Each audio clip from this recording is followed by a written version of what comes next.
त्यांना पैसे दिले त्याबद्दल काल चर्चा झालेली आहे. त्याबद्दल चर्चा झाली. ती गोष्ट स्वतः विधानसभेने घेतलेली आहे. राज्याचे मुख्यमंत्री आणि दोन्ही उपमुख्यमंत्र्यांनी त्याच्यामध्ये लक्ष घातलेलं आहे. काल शेवटचा दिवस होता. त्या संदर्भामध्ये आम्ही चौकशी करणार आहोत. ते खरंच त्याच्यामध्ये तथ्य आहे का नाही हे आम्ही पडताळून बघू. बऱ्याचदा कुठलाही पुरावा न देता बातम्या पसरवल्या जातात आणि त्याला काही अर्थ नसतो. उदाहरण द्यायचं झालं तर मधल्या काळामध्ये मुख्यमंत्र्यांना माहीत नाही, एकनाथराव शिंदे साहेब उपमुख्यमंत्री माहीत नाही, अजित पवार उपमुख्यमंत्री त्यांना माहीत नाही आणि महाराष्ट्रामध्ये जिल्हे वाढणार, नवीन जिल्हे होणार. मी सीएम ला विचारतो, सीएम साहेब आपण काही बोलला का? सीएम मला म्हणतात तुम्ही काही बोलला का? काही कुठेही बातम्या पसरवतात, काही करतात. तुम्ही चौथा स्तंभ आहे. जबाबदारीनं वस्तुस्थितीला धरून बातम्या दिल्या तर विश्वासार्हता सगळ्यांचीच वाढायला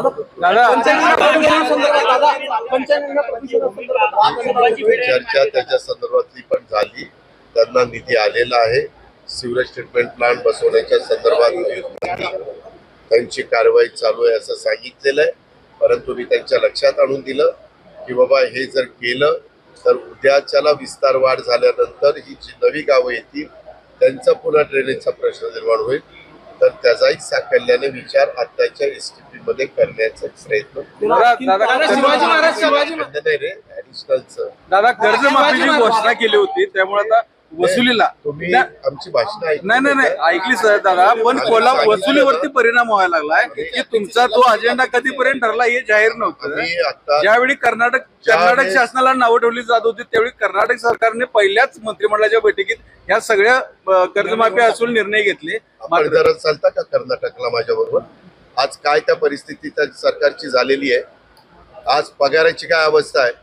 मधल्या काळामध्ये केरळला कोर्टामध्ये जाऊन आम्हाला कर्ज अधिकच काढायला परवानगी द्या असं सांगावं लागतं. त्याच्यामुळं हे जे काही आहे, आज आपण जसं महाराष्ट्रातली माहिती घेतात, आपल्याला कर्नाटक काही लांब नाहीये. पलीकडे तुमचे तिथं काही पत्रकार मित्र असले तर त्यांनी काही योजना जाहीर केल्या आणि त्या योजना आता त्याची अंमलबजावणी करत करत करत आज काय परिस्थिती आर्थिक तयार झालेली आहे हे आपण जरा माहिती घ्या. ऐका आता माझं ऐका. तुम्ही प्रश्न विचारलाय. आम्ही राज्याचं हित लक्षामध्ये घेता राज्याची आर्थिक घडी विस्कटणार नाही, आर्थिक शिस्त लागेल, अतिशय विचारपूर्वक यावेळेचा अर्थसंकल्प आमच्या महायुतीच्या सरकारने सादर केलेला आहे. तो सर्वसमावेशक कसा करता येईल अशाही प्रकारचा प्रयत्न आम्ही केला. आम्ही कृषीला, महिलांना, मागासवर्गीय, आदिवासी या सगळ्या घटकाला न्याय देण्याचा प्रयत्न त्या ठिकाणी केलेला आहे. मागच्या काळामध्ये काही गोष्टी अर्थसंकल्पाच्या आधी झालेल्या निवडणुकीमध्ये सांगण्यात आलेल्या होत्या. त्याच्यातून लाडकी बहीण ही योजना आम्ही चालू ठेवलेली आहे. वीज माफीची योजना आम्ही चालू ठेवलेली आहे. बाकीच्या संदर्भामध्ये आम्ही आमची एकंदरीत आर्थिक परिस्थिती बघत ते निर्णय घेणार आहे. आम्ही त्याच्यापासून किंचितही बाजूला गेलो नाही.